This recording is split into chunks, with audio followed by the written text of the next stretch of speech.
사람마다 있잖아요. 눈에 보이지는 않지만 각자 풍기는 향기가 있다고들 하죠. 오늘은 바로 그 향기에 대한 얘긴데요. 하나는 정말 지극한 사랑의 향기고 다른 하나는 썩어 문드러진 탐욕의 냄새입니다. 이 두 가지가 정면으로 부딪히는 그 강렬한 순간으로 한번 들어가 보겠습니다. 그리고 시작하기 전에요. 오늘 들려드릴 이야기는 장영원 목사님의 설교 말씀을 바탕으로 재구성했다는 점 먼저 말씀드릴게요. 자, 그럼 우리 한번 스스로에게 질문을 던져볼까요? 겉으로 보이는 모습 말고요. 지금 내 마음 깊은 곳에서는 과연 어떤 냄새가 나고 있을까? 따뜻하고 기분 좋은 향기일까요? 아니면 뭔가 좀 찝찝하고 불편한 그런 냄새일까요? 오늘 이야기의 핵심은 바로 이 두 가지 냄새의 극명한 대조입니다. 한쪽은 자신의 가장 소중한 것을 아낌없이 바친 마리아의 사랑의 향기, 그리고 다른 한쪽은 모든 걸 돈으로만 계산했던 유다의 탐욕의 냄새. 완전히 다르죠. 이 두 가지가 어떻게 부딪히는지 지금부터 제대로 한번 들여다보겠습니다. 자, 그럼 먼저 그 공간을 가득 채웠던 아름다운 향기부터 따라가 볼까요? 바로 마리아의 헌신 이야기입니다. 이 이야기의 배경을 아는 게 정말 중요한데요. 때는 6월절 엿새 전이에요. 그러니까 예수님이 십자가에 못 박히시기까지 딱 6일 남은 시점인 거죠. 정말이지 죽음의 그림자가 짙게 드리운 엄청나게 긴장된 순간이었습니다. 마리아가 행동으로 보여준 그 사랑의 중심에 바로 이 숫자 300데나리온이 있습니다. 이게 대체 어느 정도의 가치일까요?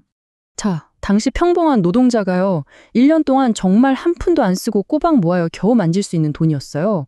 오늘날로 치면 수천만 원을 훌쩍 넘는, 어쩌면 마리아가 가진 전 재산이었을지도 모르는 엄청난 금액이었던 거죠.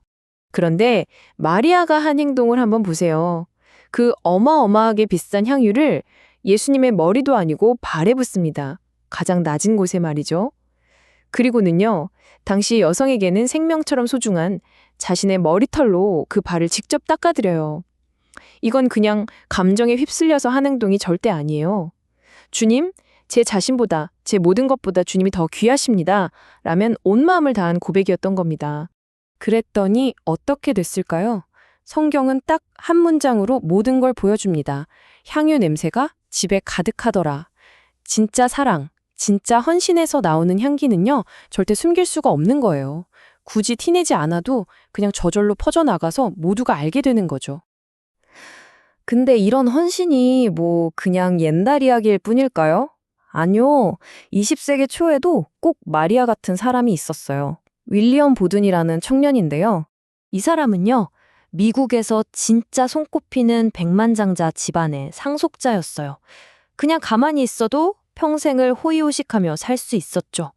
그런데 그 보장된 미래를 다 버리고 선교사가 되기로 결심합니다. 그리고 결국 25, 정말 꽃다운 나이에 이집트에서 세상을 떠나게 돼요. 그의 성경책에 이런 말이 적혀 있었다고 합니다. 남김없이, 그리고 후회 없이. 어쩌면 세상 사람들 눈에는 아니 저 좋은 걸 왜 다 버려, 낭비하냐? 이렇게 보였을지도 몰라요. 하지만 그의 삶은 마리아의 향유처럼 하나님 앞에서는 그 어떤 것보다 값진 향기가 되었을 겁니다. 자, 이렇게 아름다운 향기가 온 집안에 가득한데요. 바로 그 순간 이 분위기를 완전히 깨버리는 차가운 목소리가 들려옵니다. 네, 바로 가룟 유다의 목소리였죠. 유다가 뭐라고 하는지 한번 들어보세요. 아니, 이 비싼 향유를 왜 그냥 부어버리니까 이걸 팔아서 가난한 사람들한테 나눠주는 게 훨씬 낫지 않겠어요? 와, 이 말만 딱 들으면 어때요? 진짜 합리적이죠. 심지어 정의로워 보이기까지 해요. 마리아의 행동보다 훨씬 더 거룩해 보이지 않나요? 하지만 성경은 그의 진짜 속마음을 정확히 짚어냅니다. 그가 가난한 사람들을 걱정해서 한 말이 아니었다는 거죠. 사실 그는 도둑이었습니다. 돈괴를 맡아보면서 슬쩍슬쩍 훔치곤 했는데 그 큰 돈이 자기 손에 들어오지 않은 게 그냥 아까웠던 거예요. 이게 바로 위선에서 나는 역한 냄새입니다.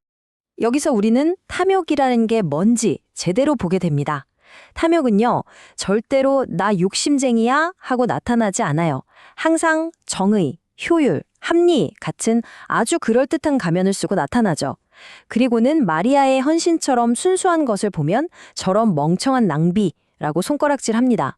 왜냐고요? 이미 그 마음이 돈 냄새에 완전히 절어버렸기 때문이에요. 자, 그런데 이 사건은 단순히 마리아와 유다, 이 두 사람의 대립으로 끝나지가 않습니다. 이 사건을 계기로 그 자리에 있던 사람들이 딱 두 그룹으로 나뉘게 되거든요.